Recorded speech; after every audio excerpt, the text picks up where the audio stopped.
Hello दोस्तों, हम अपने चैनल पर एक 10th क्लास का मैथ का वीडियो का सीरीज बनाने वाला है जिसमें हम पढ़ेंगे 10th क्लास का मैथ।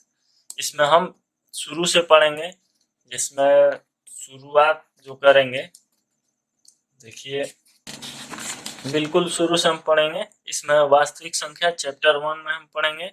इसमें इसको जानने से पहले हम जानेंगे कि वास्तविक संख्या का बेस क्या होती है। अगर उन संख्याओं को आप जान लेंगे तो आप समझ जाएंगे कि वास्तविक संख्या कौन संख्या कहलाती है, वास्तविक संख्या कैसी संख्या को हम कहते हैं। तो जैसे आप भूमिका में 1.1 में देख रहे हैं, कक्षा 9 में आपने वास्तविक संख्याओं की खोज प्रारंभ की और इस प्रक्रिया से आपको अपरिमेय संख्याओं को जानने का अवसर मिला। ये आप पढ़ चुके हैं, लेकिन 10th क्लास में आपको दोहराना है, जो कि हम अनुच्छेद 1.2 तथा 1.3 में धनात्मक पूर्णांकों के दो अति महत्वपूर्ण गुणों से प्रारंभ करेंगे। और इसमें क्या विधि लगाएंगे? यूक्लिड विभाजन एल्गोरिथ्म का। तो यूक्लिड विभाजन एल्गोरिथ्म को समझेंगे, लेकिन सबसे पहले हम समझेंगे वास्तविक संख्या के बारे में। इसको समझने से पहले हम इसके बेस के बारे में जानेंगे।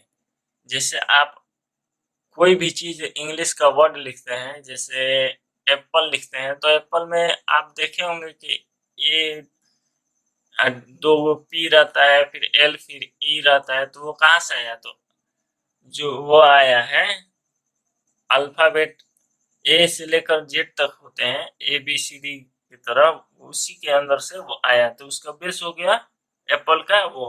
तो उसी तरह वास्तविक संख्या का बेस भी होता है। तो वास्तविक संख्या का क्या बेस होता है, तो उसको हम देखते हैं।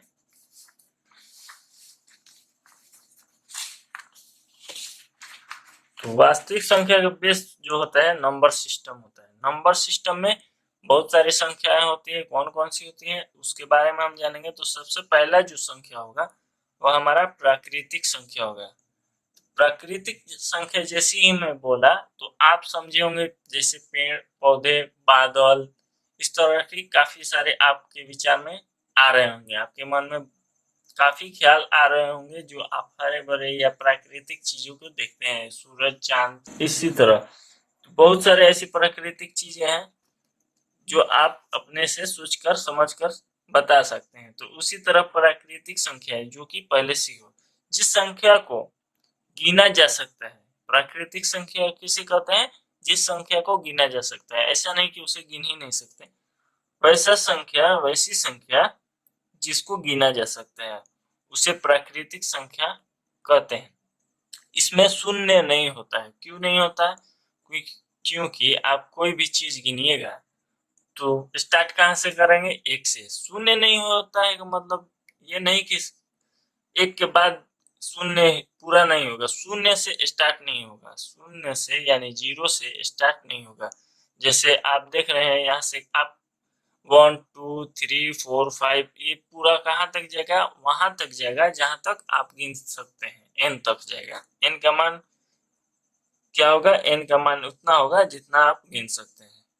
कुछ भी रख सकते हैं, जैसे 1 करोड़ रख सकते हैं अगर आप गिन सकते हैं, 10 करोड़, 5 करोड़ की कुछ भी रख सकते हैं। आपको गिनना आना चाहिए, उतना गिन सकते हैं, उतना एन का मान होगा। इसमें दशमलव संख्या भी आ सकती है, 1.5, 1.6, 2.5, 5.2, इस तरह की संख्याएं हो सकती है।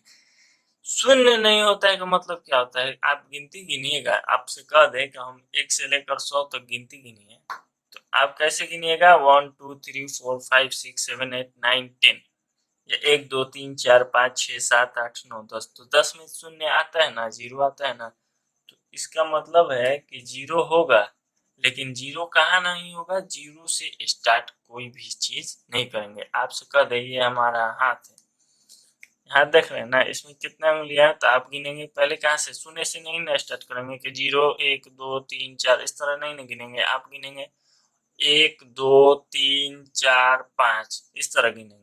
इस तरह गिनेंगे ना, तो बिल्कुल इसी तरह प्राकृतिक संख्या 1 से स्टार्ट होती है, नेचुरल नंबर, और जितना आप गिन सकते हैं उतना एन का मान एकदम लास्ट तक n का मान होता है। n का मान क्या इन्फिनिटी हो सकता है? इन्फिनिटी का मतलब क्या होता है? जो आप कभी गिन नहीं सकते हैं। जैसे आपसे कोई कह दे कि तारे कितने हैं आसमान में, तो आप गिन सकते हैं? नहीं ना गिन सकते हैं। बिल्कुल उसी तरह n का मान इन्फिनिटी नहीं हो सकता है। अगर इन्फिनिटी होगा तो वो आपका प्राकृतिक संख्याएं नहीं होगी।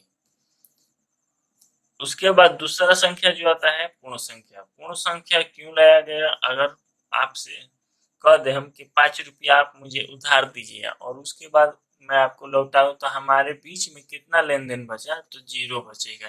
जैसे मैं आपको 2 रुपये दिया, आपने मुझे कुछ दिनों के बाद 2 रुपये लौटा दिया, तो 2 से भाग माइनस करेंगे, 2 में 2 तो 0 आएगा। तो इसलिए कैलकुलेशन को अच्छा बनाने के लिए, आसान बनाने के लिए 0 को लाया गया पूर्ण संख्या में। पूर्ण संख्या किसे कहते हैं? Whole number.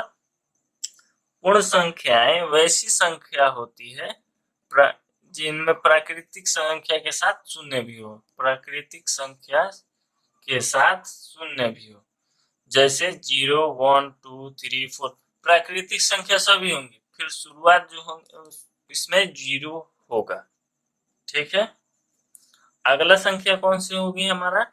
इंटीजर्स। जैसे जैसे मैथमेटिशियन के या गणितज्ञ के दिमाग का विचार बदलता गया, वैसे वैसे संख्या को लाता गया। तो जैसे इंटीजर्स, अगला इंटीजर नंबर, ये इंटीजर्स बोल सकते हैं इनको। अगर बहुत सारे इंटीजर नंबर एक साथ आ जाए तो उनको क्या कहेंगे? इंटीजर्स, यानी पूर्णांकों। तो इंटीजर नंबर्स, पूर्णांक संख्याएं वैसी संख्याएं होती है जिसमें नेचुरल नंबर, जो अभी हमने पढ़ा ये नेचुरल नंबर, और उसके बाद होल नंबर यानी पूर्ण संख्या है। पूर्ण संख्या के साथ साथ ऋणात्मक, निगेटिव, यानी ऋणात्मक मतलब माइनस में निगेटिव संख्या भी होती है। आप नेचुरल नंबर को भी निगेटिव में ले लीजिए और होल नंबर को भी, तो सभी संख्याएं निगेटिव में भी होगी और पॉजिटिव में भी होगी। ऐसा नहीं कि सिर्फ निगेटिव में, दोनों में होगी, तो वैसी संख्या इंटीजर्स नंबर कहलाएंगे। ये इंटीजर्स नंबर में इंफिनिटी तक भी जाता है। ऐसा नहीं है कि इंफिनिटी इसमें नहीं होगा, इंफिनिटी होगा। ठीक है, इंफिनिटी इसमें होता है। तो नोट में बात देख लेते हैं कुछ। नोट में देख लेते हैं, इसमें निगेटिव या पॉजिटिव की अनगिनत यानी अनलिमिटेड, जिसे आप नहीं गिन सकते हैं, संख्याएं होती है इनमें। इसको एक लाइन मार्क के थ्रू समझ लेते हैं। जैसे आप 0 बीच में रख देंगे और राइट साइड में 1, 2, 3, 4, 5 इस तरह जाएगा। एन भी इसमें आएगा, एन के बाद इंफिनिटी तक। ये माइनस नहीं है, ये प्लस इंफिनिटी तक रहेगा। ठीक है। और इधर बाएं साइड में जाएगा जो -1, -2, -3 माइनस करते करते इंफिनिटी तक एन भी रहेगा, -n।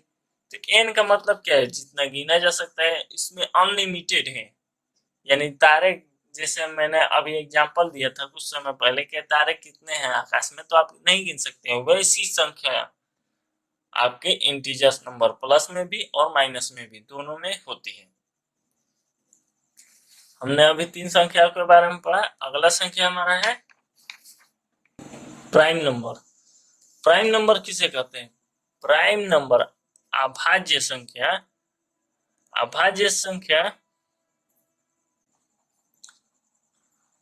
अभाज्य संख्या वैसी संख्या होती है जो एक, पहला क्या होगा? पहला तो होगा एक और खुद की संख्या से, यानी 2 संख्या से कटे।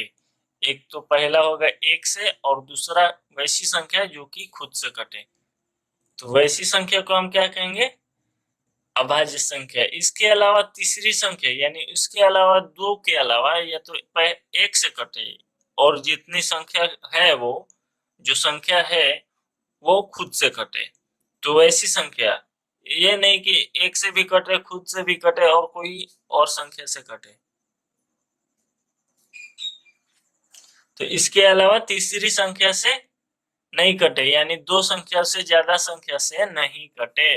जैसे आप एग्जाम्पल में ले लेंगे 2, 3, 5, 7, 11, 3, 17, 19, इस तरह बहुत सारी संख्याएं आप ले सकते हैं।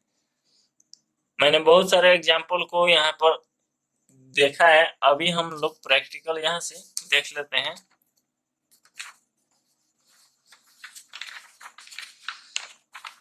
जैसे हम अभी 2 को चेक करते हैं, ये 2 जो है इसको हम चेक करते हैं, तो ये आपका 2 हो गया। अगर 2 में 1 से भाग देंगे तो ये कट जाएगा। कितने बार में जाएगा? 2 बार में, तो ये कट जाएगा। ठीक है, शेषफल जो होगा 0 हो जाएगा। उसके बाद ये कौन सी ऐसी संख्या है जो इसे काट सके? तो ये 2 खुद। इन दोनों के बीच में कोई संख्या है जो पूरी तरह 0 इसका शेषफल आ जाए काट करके? नहीं, पॉइंट में भी नहीं होगा। यहाँ से पॉइंट, ऐसा नहीं कि पॉइंट देकर काटेंगे कोई संख्या को, ऐसी संख्या नहीं होगी। तो अभी 2 से एक बार में ये 2 कट जाएगा, तो शेषफल 0 आ जाएगा। ठीक है, अगर 3 को भी हम चेक करते हैं, 1 से काटेंगे तो ये 3 बार में चला जाएगा। ठीक है, शेषफल 0। अब 2 से काटेंगे इसको तो क्या कटेगा? 3। तो चेक करेंगे तो एक बार में नहीं ना जाएगा, 2 आएगा। क्या आएगा? 2। तो शेषफल 1। तब ऐसा नहीं कि पूरी तरह करने के लिए हम यहाँ पर पॉइंट बैठा करके, 0 बैठा करके 5 से ले जा करके 0 शेषफल ला दें, तो ये आपका नहीं होगा। क्यों नहीं होगा? क्योंकि ये भागफल जो आएगा पॉइंट में नहीं होना चाहिए। दूसरी बात है, इस तरह काफी संख्या को देख सकते हैं। जैसे आप 4 ले लें, ये 4 को आप कौन सी 1 से या खुद से कटना चाहिए ना, तभी ना अभाज्य यानी प्राइम नंबर होगा। तो 1 से काटेंगे तो ये 4 बार में, ये 4 तो शेषफल 0 आ जाएगा, ये तो कट गया पूरी तरह।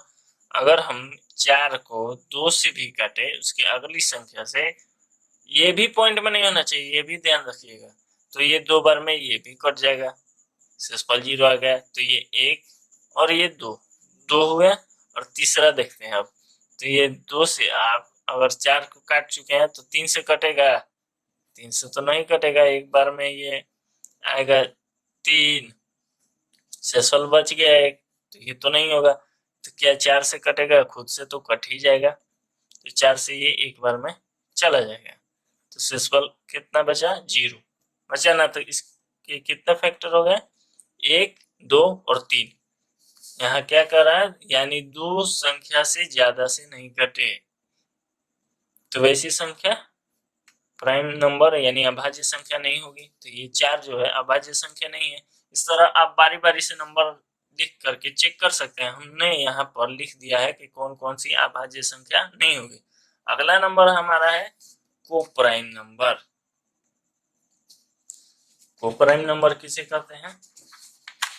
आप देखिए, को प्राइम नंबर, को प्राइम नंबर वैसी संख्या होती है जिनमें 2 या 2 से अधिक संख्या होती है, यानी जोड़ा में होगा या 2 से अधिक भी होगा। ठीक है, और वो सभी संख्याएं 2 या 2 से अधिक केवल एक खुद की ही संख्या से कटे या 1 से कटे, बिल्कुल इसी तरह। लेकिन वो 2 संख्या साथ में होनी चाहिए, उनके बीच में कोई कॉमन ऐसा नंबर ना हो कि उन दोनों को साथ में काट सके। तो इसका एग्जाम्पल समझने के लिए हम ले लेते हैं। जैसे हमने ले लिया 23 को,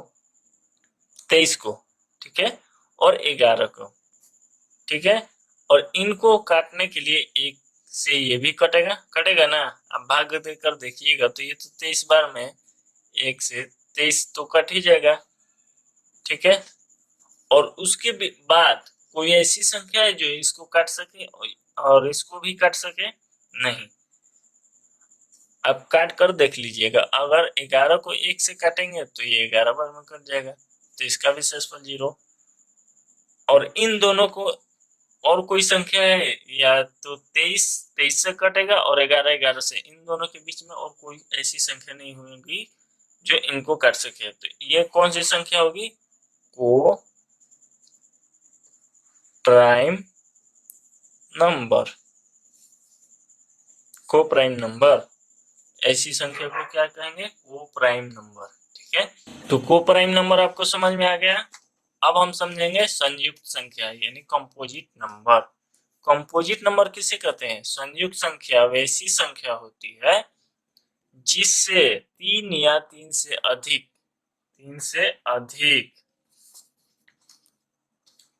ज्यादा 3 से ज्यादा हो अधिक संख्या से काटा जा सकता है। ऐसा नहीं कि वो दो बार यानी दो संख्या से कटे, या तो एक से या खुद से, ऐसा नहीं है, बल्कि 3 या 3 से अधिक संख्या से कटे। ठीक है, तो ऐसी संख्या को हम क्या कहेंगे? संयुक्त संख्या।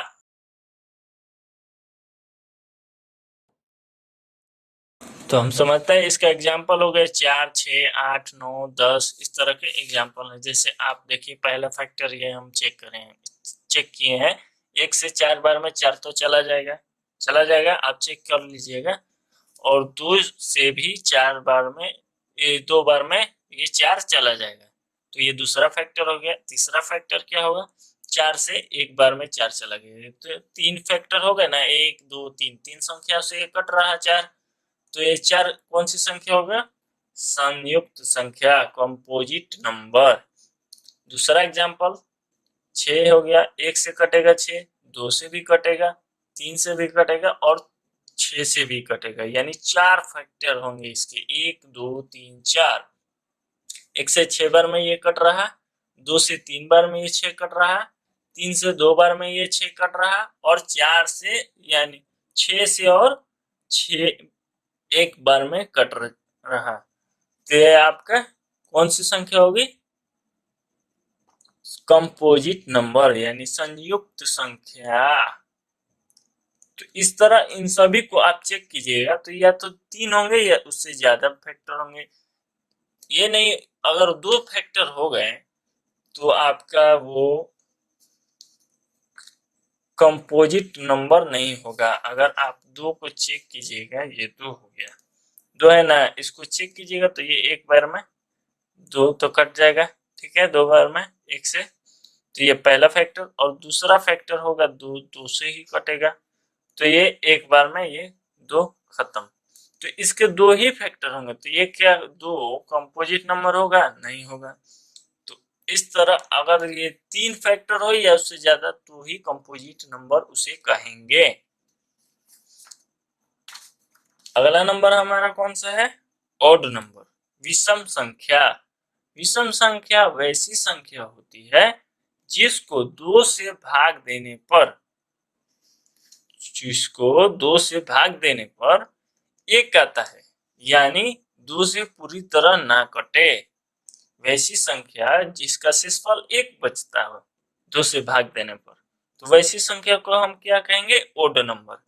ओड यानी विषम संख्या। विषम संख्या उसे कहते हैं जो 2 के गुना में नहीं आता हो, ये दूसरे शब्दों में हो गया। तो सबसे छोटी विषम संख्या कौन सी होगी? अगर शेषफल 1 आता है तो जाहिर सी बात है कि छोटी संख्या ओड नंबर होगा, 1 होगा। तो एग्जाम्पल के तौर पर हम संख्या देख लेते हैं कौन कौन सी विषम संख्या होती है। तो 1 होती है, 3 होती है, 5, 11, 13 और 17। इस तरह आप देख सकते हैं 19 या 23, काफी संख्याएं हैं, तो आप उनको चेक करके देख सकते हैं जिसका शेषफल 1 हो या 2 के गुना में ना आता हो। जैसे आप 3 को, या पहला 1 तो होगा, शेषफल ही 1 होता है तो 1 तो हो ही जाएगा। और दूसरा चीज 3 कैसे होगा? अगर 2 से भाग देंगे, 2 से ही भाग देना है ना, यहाँ पर देखिए 2 से भाग देने पर, तो 2 से भाग देने पर अगर हम भाग देंगे 2 से, तो एक बार में 2, और शेषफल कितना आया? 1 आ गया, 1 आया ना, तो यह हमारा कौन सी संख्या होगी? Odd number. अगर शेषफल आ गया 1, तो 2 क्यों नहीं हुआ? 2 को हमने चेक किया, यहाँ से 2 को एक बार में 2 से ही काटेंगे तो शून्य आएगा शेषफल, तो ये नहीं होगा। 200 आपको कोई संख्या दे दिया जाए कि 211 क्या ऑड नंबर है, विषम संख्या है, तो विषम उसको चेक करने के लिए 2 से भाग देंगे, तो एक बार में 2, फिर ऊपर से आएगा 1, फिर 1 उतरेगा, ठीक है। 0 बैठाने के बाद, क्योंकि अभी संख्या यहाँ पर है, संख्या नहीं होती तो पॉइंट बैठाते, तो ये पॉइंट वाला दशमलव संख्या नहीं ना है, आगे उसको हम पढ़ेंगे। तो ये 0 बैठाने के बाद 1 उतरा और 5 बार में ये 10 होगा, तो शेषफल बचा 1। तो हाँ, अगर ये शेषफल 1 बच जाए कोई भी संख्या में, तो उसे हम ओड नंबर कहते हैं। तो आप इन सभी को चेक कर सकते हैं। अगर जिन संख्या के अंदर शेषफल 1 ना आए, 2 के गुना में आ जाता है, यानी 2 से भाग देने पर पूरी तरह कट जाए, शेषफल 0 आ जाए, तो वैसी संख्या को हम क्या कहेंगे? तो वैसी संख्या को हम सम संख्या कहेंगे। तो सम संख्या यानी इवन नंबर। इवन नंबर किसे कहते हैं? सम संख्या उसे कहते हैं जो संख्या 2 से भाग देने पर शेषफल 0 0 आ जाए, यानी 2 से पूरी तरह कटे, तो वैसी संख्या को हम क्या कहेंगे? सम संख्या। सम संख्या वैसी संख्या होती है जो 2 के गुना में आता है, यानी 2 के गुना में वो आता होगा। सबसे छोटी सम संख्या 2 होती है। क्यों होती है? कि 2 के गुना में पहला एक बार में कौन सी आएगा? 2 ही आएगा, तो वैसी संख्या होगी 2, सबसे छोटी संख्या। अगर 2 में यहाँ पर आप चेक कीजिएगा, 2 में यहाँ से आप भाग दीजिएगा तो एक ही बार में ये कट जाएगा, तो सबसे छोटी संख्या यही होगा और 0 शेषफल आ जाएगा। काफी सारी संख्या हमने यहाँ पर लिखा है, 2, 4, 6, 8, 10, 12, 14, इस तरह काफी संख्याएं हैं जो कि सम संख्या यानी इवन नंबर है। अगला हमारा कौन सी संख्या होगा? वो दशमलव संख्या होगा, जिसे हम पढ़ेंगे। Decimal number. डेसिमल नंबर यानी दशमलव संख्या। दशमलव संख्या उसे कहते हैं जिस संख्या में एक बिंदु हो, कोई भी संख्या होगी उसके अंदर एक बिंदु आ जाए, तो वैसी संख्या को हम क्या कहेंगे? दशमलव संख्या, डेसिमल नंबर। जैसे आप देख रहे हैं, अपने स्क्रीन पर देखिए, 0.1, 1.0, 0.35, 0.5, 1.5, इस तरह काफी संख्या होंगी। आप ये नहीं सोचिए कि ये 2 ही संख्याओं के बीच में, आप बाएं साइड भी कितनी संख्या लिख सकते हैं और दाएं साइड भी। वो संख्या आपके कैलकुलेशन पर आधारित होंगे, जो आप भाग गुना करके लिखेंगे। तो अगर पॉइंट आ जाए उनके बीच में, तो वो संख्या कौन सी होगी? दशमलव संख्या होगी। इस तरह आप काफी सारी संख्या देख सकते हैं अपने स्क्रीन पर, जैसे 0.666, 0.333, 0.5721, 5721। अगर ये रिपीट करता है तो इसको हम ऐसे लिखते हैं, जैसे उसके ऊपर, जैसे जो संख्या दोहराएगी बार बार, तो उसके ऊपर एक लाइन खींच देंगे। जैसे 0.6 के ऊपर एक लाइन खींच दिए, अगर 3 बार बार दोहरा रहा तो 3 के ऊपर एक लाइन खींच दिए।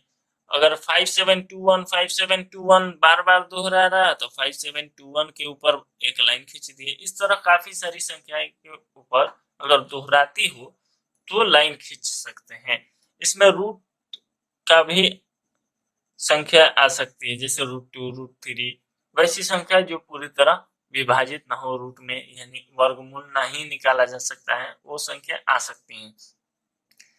अगर 0 नहीं भी लिखेंगे तो वो ऑटोमेटिक आ जाता है 0। जैसे पॉइंट 1 के बाएं साइड पॉइंट बैठा देंगे तो वो ऑटोमेटिक 0.1 हो जाएगा। आप कैलकुलेटर में लिख कर देख सकते हैं। आप जैसे ही पॉइंट लिखेंगे सबसे पहले, तो 0 ऑटोमेटिक डाल देगा। तो अगर दाएं साइड भी अगर 1 के बाद पॉइंट बैठा करके इक्वल टू दबा दे कैलकुलेटर में, तो वो आपका 1.0 दिखा देगा।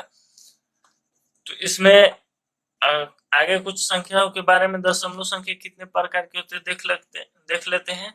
दशमलव संख्या 2 प्रकार की होती है। दशमलव संख्या कितने प्रकार की होती है? 2 प्रकार की। कौन कौन सी? समाप्त होती है पहला संख्या, समाप्त दशमलव संख्या, और दूसरी होती है गैर समाप्त दशमलव संख्या।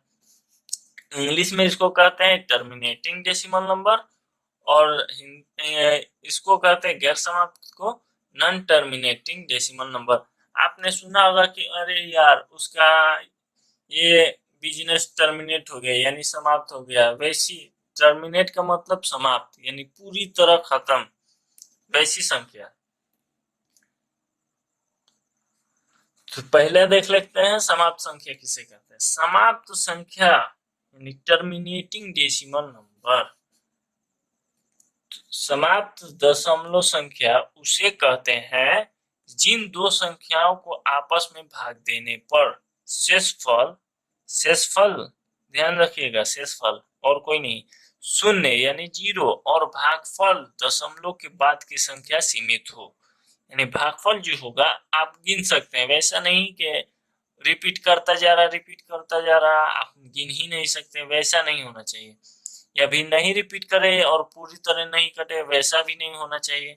यानी जिसे आप गिन सकते हैं दशमलव के बाद, वैसी संख्या।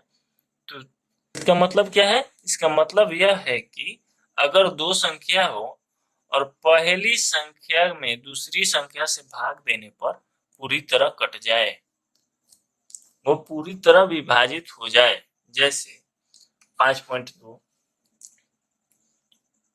जैसे 5/2, 3/5, 3/2, 72/60। इस तरह आप काफी सारी संख्या देख सकते हैं, 30/20, ऐसे आप बहुत सारे संख्या देख सकते हैं। पॉइंट में रखे तो हम 2.5, 0.6। आप जैसे 5 में 2 से भाग देंगे तो कितना आएगा, उसको हम चेक कर लेते हैं। अगर आप 5 में 2 से भाग देंगे, जैसे ये 2 है और 5 में भाग देंगे तो ये कितने बार में जाएगा, तो 2 बार में ये 4 होगा, एक शेषफल बचेगा, पॉइंट बैठाएंगे, यहाँ 0 बैठाएंगे, क्योंकि ये दशमलव संख्या है। दशमलव संख्या नहीं रहता तो हम पॉइंट नहीं बैठाते। ये शेषफल एक बचता तो क्या, कौन सी संख्या होती है हमारा, यह हमारी ओड नंबर कहलाता। तो ओड नंबर में ये भी एक उदाहरण आ जाता, लेकिन हम यहाँ पर दशमलव संख्या पढ़ रहे हैं, ओड नंबर पहले पढ़ चुके हैं। तो पॉइंट बैठाने के बाद यहाँ 10 होगा और ये कितने बार में जाएगा, 5 बार में, ये 10, ये पूरी तरह विभाजित हो गया, शेषफल क्या आ गया, शून्य। आपने क्या देखा था, शेषफल शून्य यानी 0 हो यहाँ पर, और भागफल दशमलव के बाद की संख्या सीमित हो, यानी इसे गिन सकते हैं, दशमलव के बाद की संख्या कितनी है यहाँ पर, 1 है, तो हमने गिना ना, तो 1 है। तो ऐसी संख्या को हम कहेंगे समाप्त दशमलव संख्या। आप कोई भी ऐसी संख्या हो, अगर आप उसमें भाग देंगे वो उसका शेषफल 0 आ जाए, तो ऐसी संख्या को यहाँ पर दशमलव आए, ऐसा नहीं कि दशमलव ना आए, दशमलव आना चाहिए, तो ऐसी संख्या को हम क्या कहेंगे, समाप्त दशमलव संख्या, जिसकी शेषफल 0 आ जाए। बहुत सारे आप इधर उधर की बातों के नहीं ध्यान दें, यहाँ पर शेषफल 0 देखेंगे और यहाँ पर दशमलव देखेंगे भागफल में, बस इतना ही देखेंगे और हम उसे कह देंगे समाप्त दशमलव संख्या। अगला नंबर कौन सा हम पढ़ेंगे, गैर समाप्त दशमलव संख्या। ठीक है, तो गैर समाप्त दशमलव संख्या किसे कहेंगे, तो गैर समाप्त दशमलव संख्या, नॉन टर्मिनेटिंग डेसिमल नंबर, गैर समाप्त दशमलव संख्या उसे कहते हैं जिन दो संख्याओं को आपस में भाग देने पर शेषफल ना तो शून्य हो, यानी 0 नहीं होगा शेषफल, और ना ही भागफल दशमलव के बाद की संख्या सीमित हो, यानी बिल्कुल अपोजिट होगा, उल्टा होगा समाप्त दशमलव संख्या के। इसका मतलब क्या है, इसका मतलब यह है कि अगर दो संख्या हो और पहली संख्या में दूसरी संख्या से भाग देने पर पूरी तरह कटे नहीं, यानी वो पूरी तरह विभाजित होगा ही नहीं, शेषफल 0 आएगा ही नहीं। ठीक है, और वो भागफल जो आएगा वो रिपीट करता जाएगा, रिपीट करता जाएगा, या फिर कटेगा ही नहीं, आपका कितना भी भाग देते देते थक जाइए, वो कटेगा ही नहीं। तो वैसी संख्या को हम क्या कहेंगे, गैर समाप्ति। आपको यहाँ से नाम से ही पता चल रहा है कि गैर समाप्त मतलब समाप्त नहीं होगी, तो वैसी संख्या। गैर समाप्त संख्या का एग्जाम्पल जैसे यहाँ पर 2/3, 1/3, पाई, √2, √3, √5। आप अगर चेक कीजिएगा 2/3 को, आप देखिए ये 2/3 को हम चेक कर रहे हैं यहाँ पर, अगर 3 से भाग देंगे 2 में, तो आप पहले तो 0 बैठाइएगा, इसको बड़ा बनाइएगा, भाग देने तो होता ही होगा, और यहाँ पर पॉइंट बैठाएंगे, आगे चलकर दिखाता हूँ। तो 0 बैठाने के बाद ये कितने बार में जाएगा पॉइंट बैठाने के पर, ये 6 बार में जाएगा। तो 6 बार में ये 18 होगा ना, शेषफल कितना बचा 2, फिर ये 0 बैठाएंगे, फिर ये 6, फिर ये इसका मान कितना होगा 18, फिर ये शेषफल 2, फिर 6 बैठाएंगे यहाँ पर 18 होगा, फिर शेषफल 2। तो इस तरह आप भाग देते देते थक जाइएगा, ये रिपीट करता जाएगा। तो ना तो ये पूरी तरह कट रहा है, ना शेषफल 0 आ रहा है, तो वैसी संख्या को हम क्या कहेंगे, गैर समाप्त दशमलव संख्या, जो कि समाप्त ना हो। इनमें भी 2 तरह की संख्याएं होती हैं। एक तो आपने देखा यहाँ पर रिपीट कर रहा है, देखा ना, अभी तो देखे हम, ये तो रिपीट कर रहा है, लेकिन दूसरा कौन सी संख्या है जो रिपीट नहीं करे, रिपीट नहीं करने के साथ साथ वो विभाजित भी ना हो। तो कौन संख्या होगी गैर समाप्त में, 2 तरह की। पहला होगा repeating non terminating decimal number में, और दूसरा होगा नॉन रिपीटिंग, जो कि रिपीट नहीं करे। तो रिपीटिंग नॉन रिपीटिंग देख लेते हैं। रिपीटिंग संख्या कैसे करते हैं, जब 2 वैसी संख्याओं को आपस में भाग दिया जाता है जिसमें शेषफल और दशमलव की बाद की संख्या खुद को बार बार दोहराती है, तो उस संख्या को रिपीटिंग कहते हैं। अभी हमने यहाँ पर देखा ना कि शेषफल बार बार 2 आ रहा था और भागफल में 6 6 6 आ रहा था, तो वैसी संख्या, और पूरी तरह ये विभाजित भी नहीं होगा, तो वैसी संख्या को हम क्या कहेंगे, रिपीटिंग डेसिमल नंबर में कौन सा होगा, repeating non terminating decimal number में। ठीक है, अगला हमारा इस तरह आप देख सकते हैं, काफी सारे एग्जांपल में दिए गए हैं, 1/3 2/6, इनमें आप भाग देंगे तो ये आपका रिपीट करता जाएगा। इस तरह आपका अगर रिपीट करे, जैसे आप यहाँ पर 6 6 रिपीट कर रहा था, तो ऐसी संख्या को भागफल में हम क्या लिखेंगे, हम लिखेंगे 0.6 के ऊपर एक लाइन, जिसे हम क्या कहेंगे, बार बार। ठीक है, बार कहेंगे।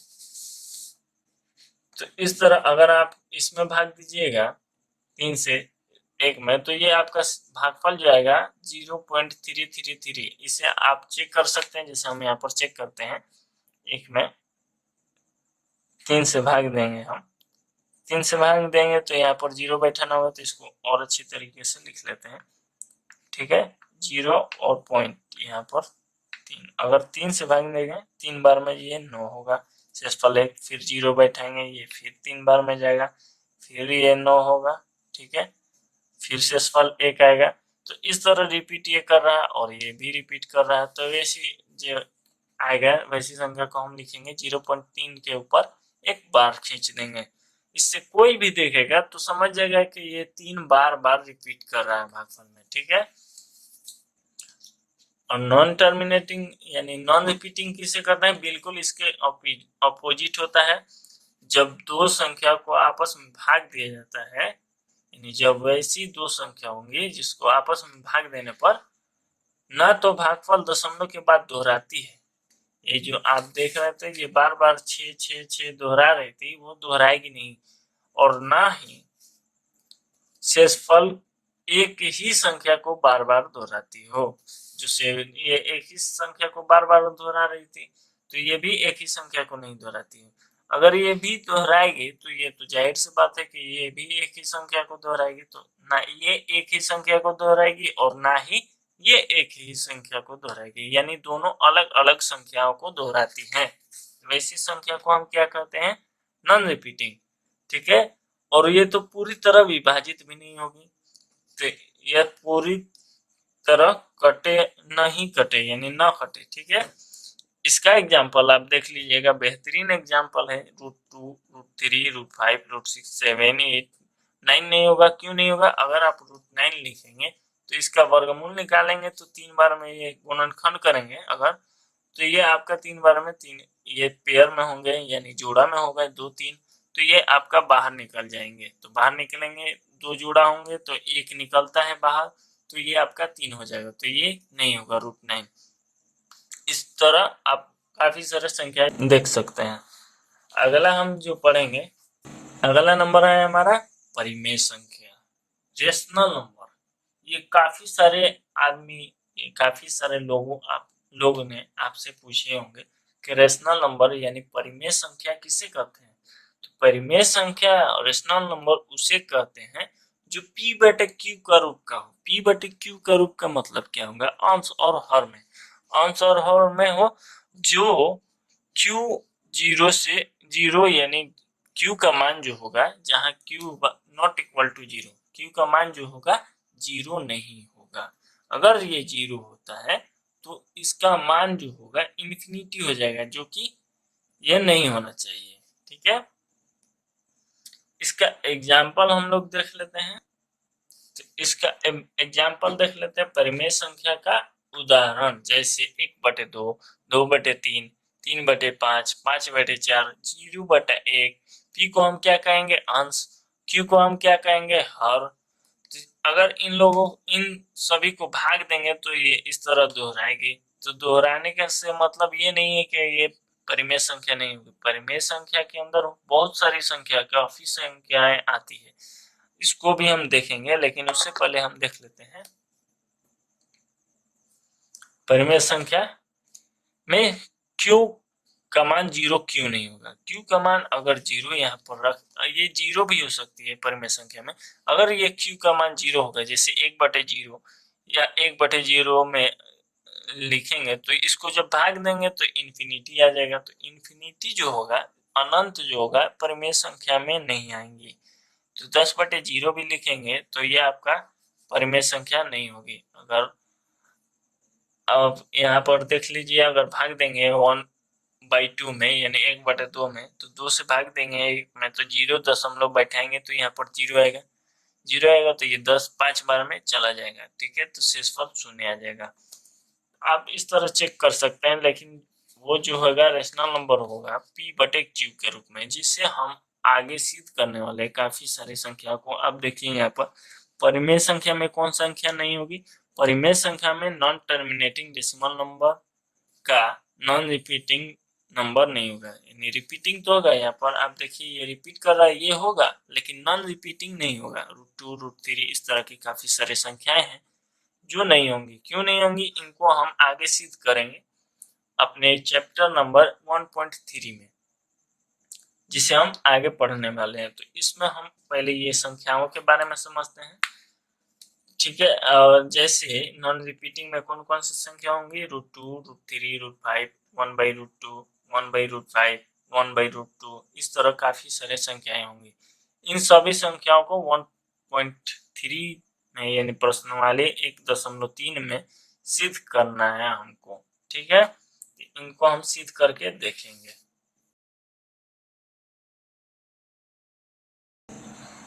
अगली संख्या है हमारी अपरिमेय संख्या। अपरिमेय संख्या किसे कहते हैं, इरेशनल नंबर। इरेशनल नंबर, अपरिमेय संख्या उसे कहते हैं जो परिमेय संख्या नहीं होती। जाहिर सी बात है, जो परिमेय नहीं होगी वो कौन सी संख्या होगी, अपरिमेय होगी। जैसे इसका एग्जांपल है पाई। पाई का अभी तक कोई भी पूरी तरीके से, कितना भी महान गणितज्ञ अभी तक क्यों ही नहीं आया हो, लेकिन पाई का मान जो अभी तक कोई नहीं निकाल पाया। पाई का मान आप रखेंगे अपने मैथ बनाने के क्रम में, अगर आप पूरी किताब पढ़ेंगे लेकिन मैथ बनाएंगे तो पाई का मान क्या रखेंगे, पाई का मान अगर फार्मूला में रखेंगे तो 3.14 यानी 3.14 या 22/7, 22/7, 22/7, यही आप पाई का मान रखेंगे। अगर कोई संख्या वैसी हो जो नॉन टर्मिनेटिंग यानी गैर समाप्त, समाप्त नहीं हो, वैसी संख्या होने के साथ साथ नॉन रिपीटिंग यानी दशमलव के बाद रिपीट ना करे, वैसी संख्या हो, उसे इरेशनल नंबर कहते हैं, अपरिमेय संख्या कहते हैं। नोट में कुछ बात देख लेते हैं। अपरिमेय संख्या का एक्चुअल यानी सही एवं सटीक मान, वैल्यू, एक्चुअल वैल्यू नहीं माप या फाइंड कर सकते हैं। आप फाइंड ही नहीं कर सकते हैं कि अपरिमेय संख्या का एक्चुअल मान क्या होगा। तो अपरिमेय संख्या आपने समझ लिया। अपरिमेय संख्या उसे कहते हैं जो परिमेय संख्या नहीं होती है। और तो अभी हमने परिमेय संख्या देखा। अब परिमेय संख्या में कौन कौन सी संख्याएं आती है वो सभी अब देख लेते हैं। परिमेय संख्या में इसमें टर्मिनेटिंग डेसिमल नंबर यानी समाप्त दशमलव संख्या, नॉन टर्मिनेटिंग में एक ही आती है। कौन सी आती है? नॉन टर्मिनेटिंग डेसिमल नंबर में रिपीटिंग वाला आता है। गैर समाप्त दशमलव में या रिपीटिंग संख्या होंगी, वो रिपीटिंग जो रिपीट करती हो गैर समाप्त संख्या, वो ऐसी गैर समाप्त दशमलव संख्या। नेचुरल नंबर आती है, होल नंबर आती है, ठीक है, प्राइम नंबर, को composite number, odd number, even number, ठीक है, को प्राइम नंबर भी आती है। लेकिन आप इंटीजर नंबर नहीं आती इसमें। क्यों नहीं आती है? क्योंकि इसका मान इंफिनिटी माइनस इंफिनिटी से लेकर के इंफिनिटी तक जाता है, आपने देखा होगा।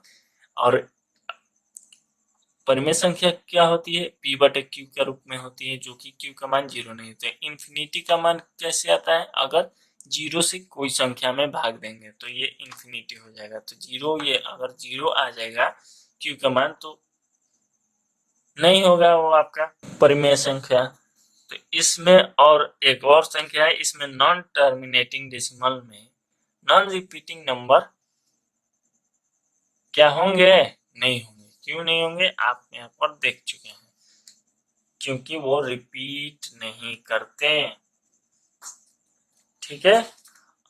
और अभी तक हमने जितना भी संख्या देखा 11 तक, यानी अपरिमेय संख्या तक, ये सभी परिमेय संख्या, अपरिमेय संख्या, terminating, non terminating, natural, whole number, prime, composite किया, coprime, odd, even, integers, ये सभी, या नॉन टर्मिनेटिंग डेसिमल नंबर में नॉन रिपीटिंग, ये सभी संख्या कौन सी संख्या कहलाएंगी? ये सभी संख्या हमारे वास्तविक संख्या के अंदर आती है। कौन सी संख्या के अंदर आती है? वास्तविक संख्या के अंदर आती है, जिसके बारे में हमने यहाँ पर देखा था। वास्तविक संख्या की ये सभी संख्या कौन सी है? बेस है वास्तविक संख्या की। तो वास्तविक संख्या किसे कहते हैं? वास्तविक संख्या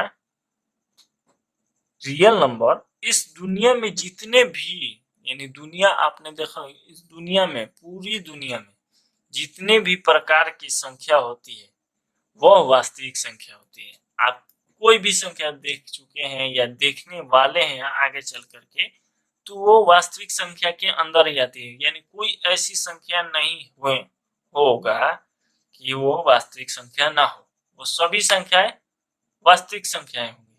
तो पहला इसमें, इसको भी दो भाग में बांटा गया है, परिमेय और अपरिमेय में। तो जो परिमेय होगा उसमें बहुत सारी संख्या आती हैं, जैसे आप देखे हैं terminating decimal number, non terminating decimal number, natural, whole, prime, composite, odd, even, ये सभी आती है। और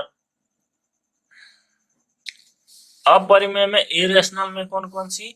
इंटीजर्स नंबर, और नॉन टर्मिनेटिंग के अंदर नॉन रिपीटिंग नंबर आती है, ठीक है। तो सभी संख्या लगभग परिमेय और अपरिमेय के अंदर आ जाती हैं।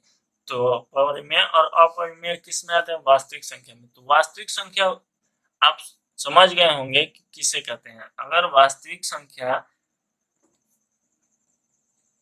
नहीं समझा है तो आप इतना जान लीजिए कि वास्तविक संख्या, जो भी संख्या देखे वो वास्तविक संख्या है। कोई भी संख्या आपने दुनिया में देखा है, या पेपर में देखा हो, या किताब में देखा हो, या किसी से सुना हो, तो वो सभी संख्या क्या होंगी? वास्तविक संख्या होगी, ठीक है। अब हम देखते हैं चैप्टर को कैसे सॉल्व करेंगे। उसको सॉल्व करने के लिए आपको जानना होगा कुछ सूत्रों को। जैसे आप देखिए, इस चैप्टर को हल करने के लिए हमको क्या जानना होगा? सबसे पहले तो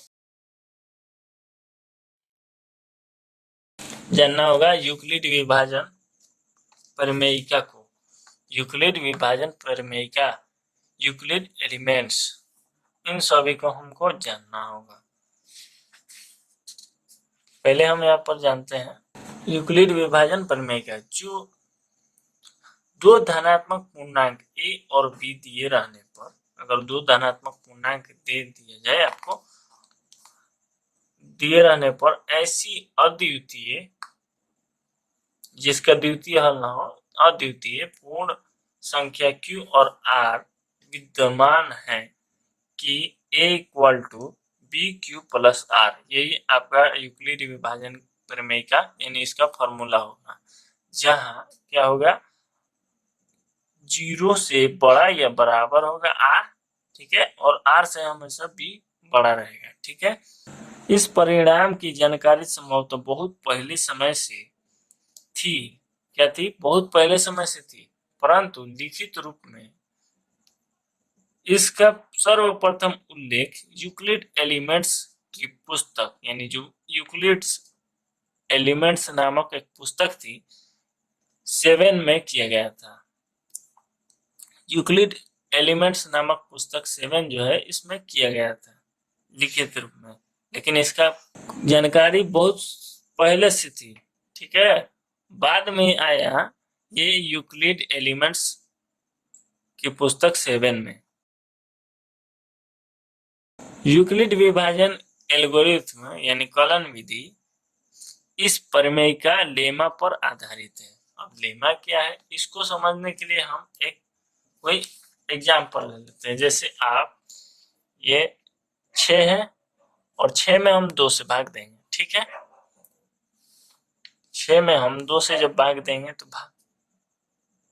आप भाग देकर देखिए तो ये कितने बार में जाएगा, तो ये 3 बार में जाएगा। 6 शेषफल 0, तो भाग दे दिए। तो इसी विधि को हम क्या कहेंगे, लेमा विधि, लेमा, ठीक है। इसको हम क्या कहेंगे, लेमा, यूक्लिड लेमा, ठीक है। तो यूक्लिड डिवीजन लेमा को हम लोग जान गए कि किसे कहते हैं, जो सिंपल हम कोई भी भाग देते हैं तो वही विधि हम यूक्लिड डिवीजन लेमा कहते हैं। और नया जो आया है या फिर कहे कि पुराना ही है, यूक्लिड डिवीजन एल्गोरिथ्म, क्या है,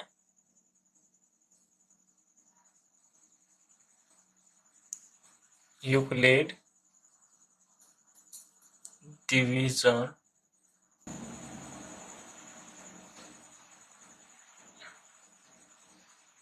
एल्गोरिथ्म। ये कैसे कहते हैं, क्योंकि आप देखिए ये हमने अभी भाग दिया, ये हम अभी भाग दिए,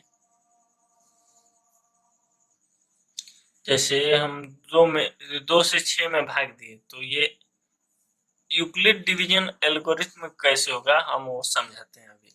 जैसे ये हम इसको क्या कहते हैं, भाज्य,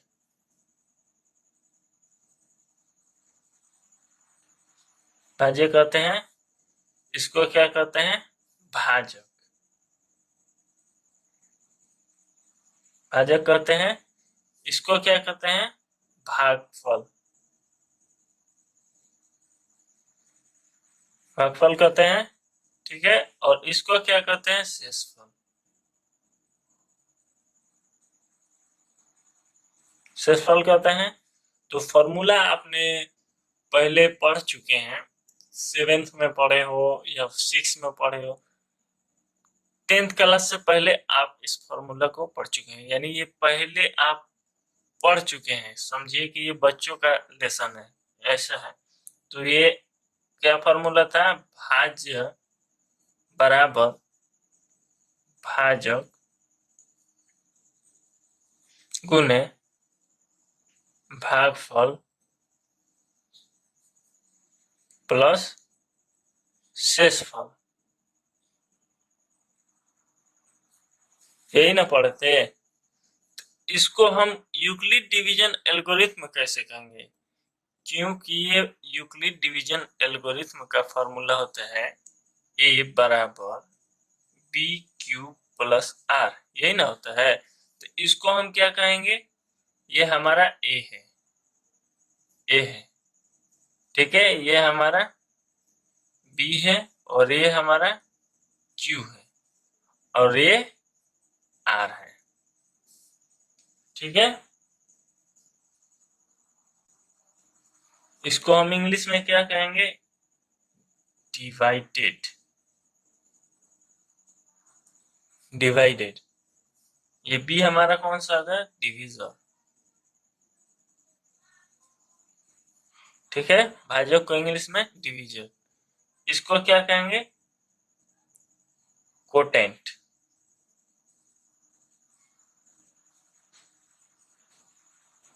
कोटेंट। ये हमारा क्या होगा, रिमाइंडर।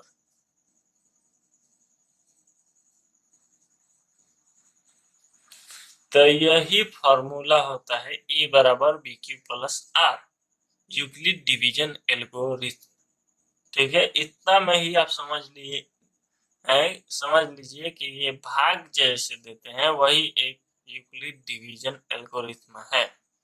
उसका बैठाने का तरीका अलग होता है, इससे एचसीएफ निकाल सकते हैं, ठीक है। तो एचसी और इसका परिसर जो होता है हम लोग देख लेते हैं। आर जो होगा 0 के बराबर या 0 से बड़ा होगा, ठीक है। हमेशा अगर 0 होगा तो ये आर वहीं रुक जाएगा, b q plus r, H C F निकल जाएगा, हमारा बी का मान एच सी एफ होता है, वो हम आगे समझेंगे। और आर हमेशा क्या होगा, बी से छोटा होगा, ठीक है। यही हमको समझना है आगे। अब हम कुछ नोट में बात देख लेते हैं। एल्गोरिथम क्या है, एल्गोरिथम जो है सुपरिभाषित यानी परिभाषित किया हुआ, ठीक है, चरणों की एक श्रृंखला होती है जो एक विशेष प्रकार की समस्या को हल करने की एक प्रक्रिया या विधि प्रदान करती है। मतलब ये परिभाषित किया हुआ कोई फॉर्मूला आप जब सिद्ध करते हैं तो वो जो सिद्ध करने में लिखते हैं वो श्रृंखला बनता है, वही एक लास्ट में जाकर सिद्ध होता है और वह फॉर्मूला तैयार होता है। तो उसी का ये विधि होता है एल्गोरिथम। मतलब आप कुछ सिद्ध करेंगे मैथ में, तो जो सिद्ध करने में आपको लगेगा मैथ में शुरू से लेके अंत तक जहाँ सिद्ध हो जाएगा, तो वही चरण जो होता है एल्गोरिथम होता है। एल्गोरिथम 9वीं शताब्दी के एक फारसी गणितज्ञ अल ख्वारिज्मी के नाम से लिया गया है। वास्तव में शब्द अलजेब्रा भी इन्हीं की लिखित पुस्तक हिसाब अलजबर व अल मुकाबला से लिया गया है। 9वीं शताब्दी में अल ख्वारिज्मी नाम के एक गणितज्ञ थे, जिनके एक किताब थी, पुस्तक इन्हीं की लिखी हुई, हिसाब अलजबर व अल मुकाबला। इसी किताब से अलजबरा लिया गया था या लिया गया है। प्रमेयिका क्या है, अब हम लोग देख लेते हैं। प्रमेयिका, प्रमेयिका एक सिद्ध किया हुआ कथन है और इसे एक अन्य कथन को सिद्ध करने में प्रयोग करते हैं। इसका मतलब आप समझें, प्रमेयिका एक सिद्ध किया हुआ कथन है जो हमने यहाँ पर देखा, परिभाषित जो अंत में सिद्ध हो जाता है, वही जो सिद्ध होता है वही एक कथन है, वही वही प्रमेयिका है। इस और जो सिद्ध करते हैं फॉर्मूला हम सिद्ध कर चुके होते हैं, तो वो फॉर्मूला हम जैसे ए स्क्वायर ए प्लस बी का होल स्क्वायर का फॉर्मूला हम कहीं बैठाते हैं तो वो पहले से सिद्ध हो चुका है। तो जो सिद्ध हो चुका है वो फॉर्मूला जो हो चुका है सिद्ध, ए बराबर बी क्यू प्लस आर, वही है प्रमेयिका। वैसे ही ए बराबर बी क्यू प्लस आर यहाँ पर सिद्ध कर चुके हैं, जो जिसका उपयोग हम करेंगे, तो इसको हम प्रमेयिका कहेंगे और इसका नाम यूक्लिड विभाजन प्रमेयिका है। दो धनात्मक पूर्णांक ए और बी दिए रहने पर ऐसी अद्वितीय पूर्ण संख्याएं क्यू और आर विद्यमान है कि ए बराबर बी क्यू प्लस आर। इसको हम समझा चुके हैं। जिसमें जो कि आर का मान जो होगा, आर का परिसर या मान कहेंगे एक ही होगा, वो 0 से छोटा नहीं होगा, यानी 0 से बड़ा होगा और 0 के बराबर होगा, और बी हमेशा आर से बड़ा होगा। ठीक है। और हम कुछ नोट में बात देख लेते हैं।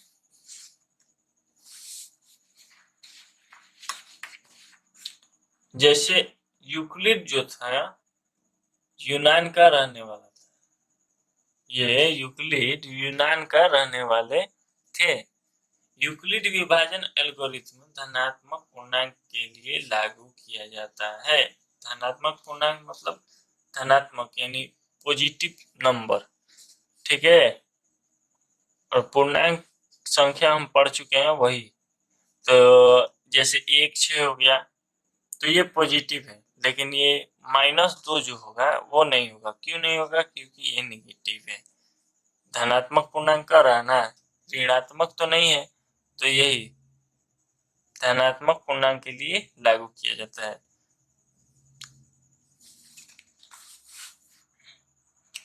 अब हम फॉर्मूला देख लेते हैं थोड़ा डिटेल में, ताकि हम चैप्टर 1.1 आसानी से और अच्छी तरीके से समझकर सीख सके और पढ़ सके। तो यूक्लिड विभाजन प्रमेय क्या? किसी धनात्मक पूर्णांक a को किसी अन्य धनात्मक पूर्णांक b से भाग देने पर भागफल q तथा शेषफल r प्राप्त होता है, जहां a भाज्य यानी डिवाइडेड, इसको हम पहले समझ चुके हैं, b भाजक डिविजर, q भागफल कोटेंट और r शेषफल यानी रिमाइंडर। और r का परिसर क्या होगा? वही बात है, 0 से बड़ा है या बराबर, और r छोटा होगा b से यानी भाजक से। इसको हम पहले यहाँ पर देख चुके हैं कि भाजक, भाज्य और भागफल शेषफल किसे कहते हैं, ये हम लोग यहाँ पर समझ चुके हैं। तो r का मान क्या होगा? r का मान 0 से बड़ा या बराबर होगा, तथा b का मान r से बड़ा होगा। e का मान क्या होगा? हमेशा बड़ा होता है। इसको एग्जाम्पल से समझते हैं हम कि कौन सा r, b, a हम लोग पढ़ रहे हैं। तो अगर दो संख्या ले ले हम, कोई भी भाग देखें हम, कोई दो संख्या ले ले, जैसे आप ले ले 5, ठीक है, पहली संख्या, और दूसरी संख्या 45, ठीक है, या 48, कुछ भी ले सकते हैं, वो भी हम देख लेते हैं। तो 5 जब छोटी होगी संख्या उससे भाग देंगे बड़ी वाली में, ठीक है, और इसको जब भाग देंगे तो ये कितने बार में जाएगा? 9 बार में। 45 ये पूरी तरीके से कट जाएगा। तो ये जो होगा बड़ा हमारा होगा वो ए होगा। ए बराबर b q plus r formula है। ए बराबर बी क्यू प्लस आर, ठीक है, फॉर्मूला है ना, यूक्लिड विभाजन एल्गोरिथ्म यही है। तो b का मान हमेशा छोटा होगा a से, तो छोटे वाले को b रखेंगे और बड़े वाले को a का मान रखेंगे, तो b से भाग देंगे a में। तो जब b से ये हमारा b हो गया, इसको क्या कहेंगे? भाजक। इंग्लिश में क्या कहते हैं? आप यहाँ पर देखिए, इंग्लिश में डिवीजर कहते हैं, इंग्लिश में कहते हैं डिवीजर, ठीक है। बी, ये बी है हमारा भाजक डिवीजर, और ए हमारा क्या है? भाज्य, यानी जिसमें भाग दिया जाता है सबसे बड़े वाले में, वही है ए, ठीक है। और ये हमारा क्या है? भागफल, जो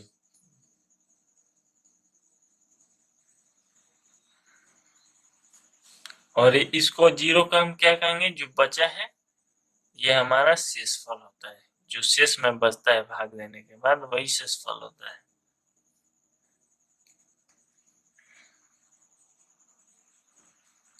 भाग तो आप जानते ही होंगे, जैसे आप किसी भी चीज में भाग देना हो, जैसे आपके पास कोई 5 बॉक्स हो,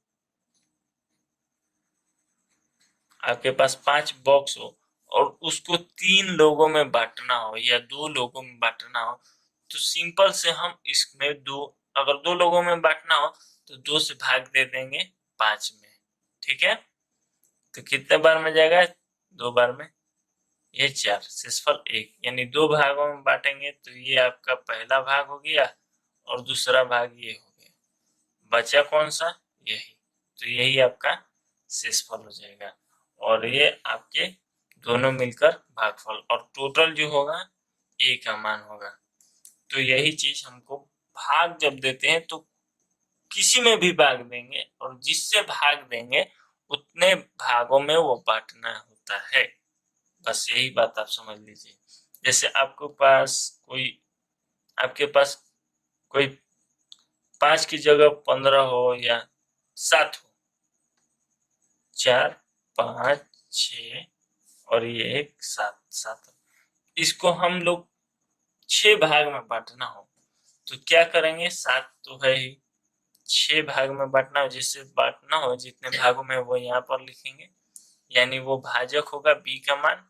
ठीक है, और जिसको बांटना हो यानी ए का मान, तो कितना है? 7 बॉक्स को हमको बांटना है, तो ये हमारा ए, और इसको भाग देने के बाद क्यू का मान निकलता है, तो कितने बार में ये जाएगा? वो क्यू का मान होगा, तो 1 बार में जाएगा, तो ये हमारा क्यू हो गया। 6 को माइनस करेंगे, शेषफल क्या बचेगा? 1, तो ये हमारा आर हो गया। ये जरूरी नहीं कि एक ही हो, ज्यादा हो सकते हैं। अगर इसको हम कह दें, ये 7 जो बॉक्स है इसको हम 3 भागों में बांटने के लिए कह दें, तो आप क्या कीजिएगा? 3 भाग में बांटने के लिए 3 से भाग दीजिएगा, तो ये 7 भाग देंगे तो ये 2 बार में जाएगा, ये 6, तो ये आपका शेषफल 1 होगा। यही चीज आप समझ सकते हैं। अगर ये 7 बॉक्स को हमको 4 भाग में बांटना हो तो 4 से भाग देंगे, तो ये कितने बार में जाएगा? 1 बार में। 4, 3, तो ये शेषफल जो बचेगा 3, और एक भाग एक एक बटेगा, कितना कितना बटेगा वो यहाँ दिखाई देगा कि कितना बॉक्स बटेगा आपस में, कि कितना कितना भाग। अगर 4 भाग में पड़ेंगे तो ये एक भाग में कितना बॉक्स पड़ेगा वो यहाँ पर दिखाई देगा। जैसे आप यहाँ पर देखिए 3 भाग में बांटना हो तो 2-2 बॉक्स पड़ेंगे और ये एक बचेगा, 2-2 पड़ेंगे। तो अगर 4 भाग में बांटना हो तो एक एक बॉक्स बटेंगे और 3 शेष बच जाएगा। और यहाँ पर देखिए 2 भागों में बांटना हो तो 2-2 बटेंगे आपस में और ये एक बच जाएगा। ये 5 वाले को है, 5 बॉक्स है तो 2 भागों में बांटना है, तो यही चीज आप भाग समझ सकते हैं, बांटना एक तरह का हो सकता है। ठीक है, तो आप समझ गए होंगे ए बी क्यू आर को। अगले वीडियो में हम पढ़ेंगे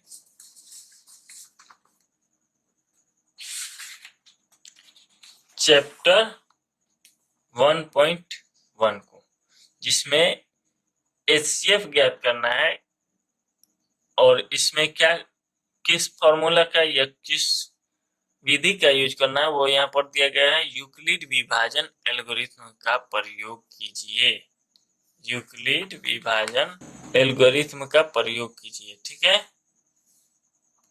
तो यही चैप्टर हम अगले वीडियो में पढ़ेंगे।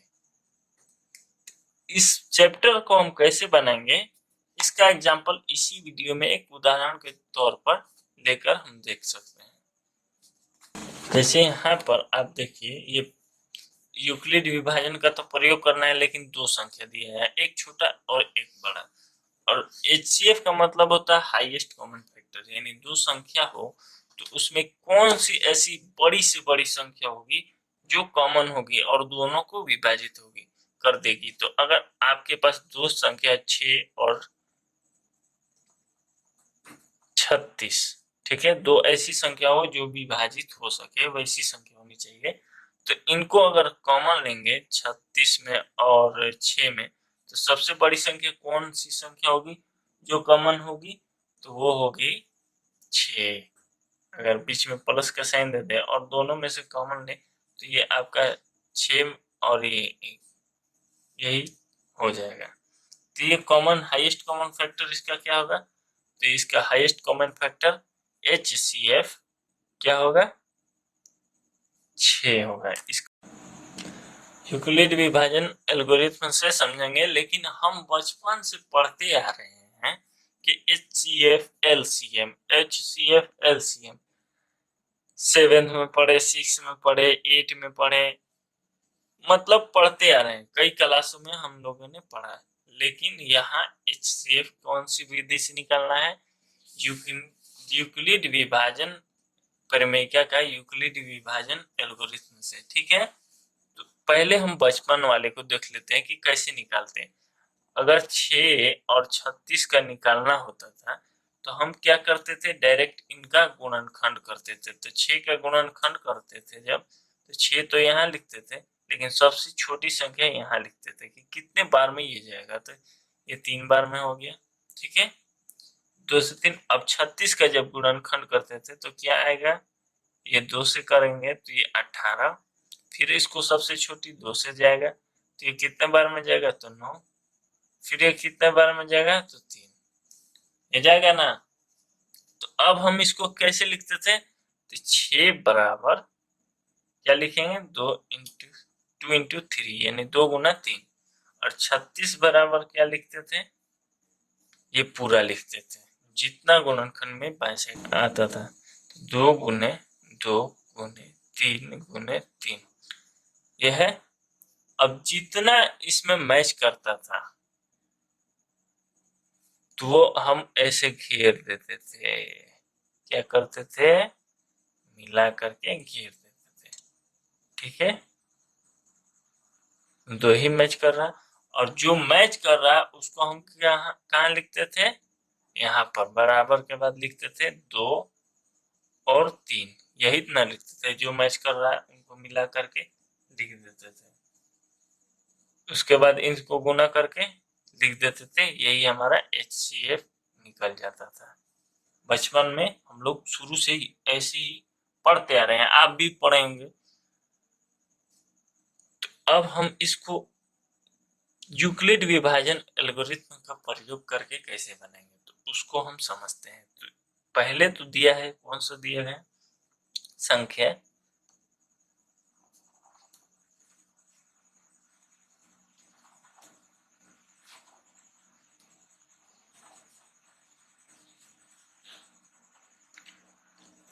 छः और 36, तो हम क्या लिखेंगे, लेट यानी माना, क्या मानेंगे, ए बराबर 36 और बी बराबर क्या लिखेंगे, 6। ये हमेशा क्या होगा, ए बड़ा होता है, पहले समझ चुके हैं, और हमेशा ए क्या होगा, बड़ा होगा, और बी उससे छोटा वाली संख्या को मानेंगे। तो इसको अब हम फॉर्मूले से पूरा बनाते हैं, कैसे हम इसको बनाएंगे, तो हम लिखेंगे यूक्लिड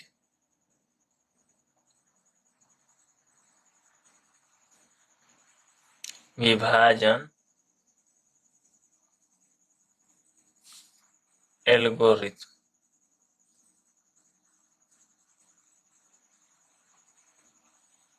से, ऐसे लिखेंगे। इसको लिखने के बाद अब क्या बैठाएंगे, फॉर्मूला बैठाएंगे, ए बराबर ये बी क्यू प्लस आर, यही ना फॉर्मूला होता है, जहाँ क्या होता है, जहाँ होता है 0 से बड़ा या बराबर आर, और आर हमेशा क्या होगा, बी से छोटा होगा, यही होता है। ठीक है, तो ए का मान क्या दिया है, 36, सबसे बड़े वाले को लिखेंगे ऐसे 36, बड़े वाले को 36, यहाँ पर बी का मान दिया है, क्या दिया है, 6 दिया है। अब क्यू का मान कैसे आएगा, तो उसके लिए हम एक रफ बना दे रहे हैं, यहाँ रफ करते हैं, रफ करेंगे, क्या करेंगे, 36, वही चीज, ये भाग वाले को भाग देंगे इसमें, तो ये 36 यहाँ पर 6, कितने बार में जाएगा, 6 बार में चला जाएगा, 36 शेषफल बच जाएगा आर।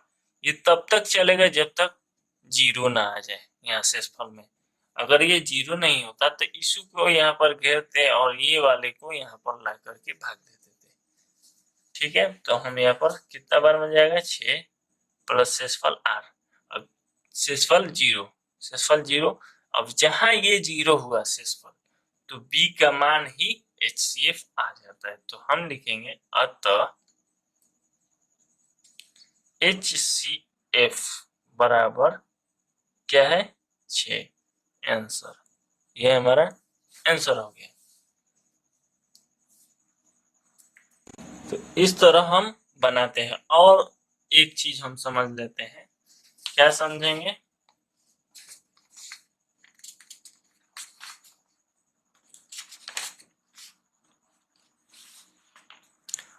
अंक गणित का आधारभूत प्रमेय, यही हमारा छूटा हुआ था।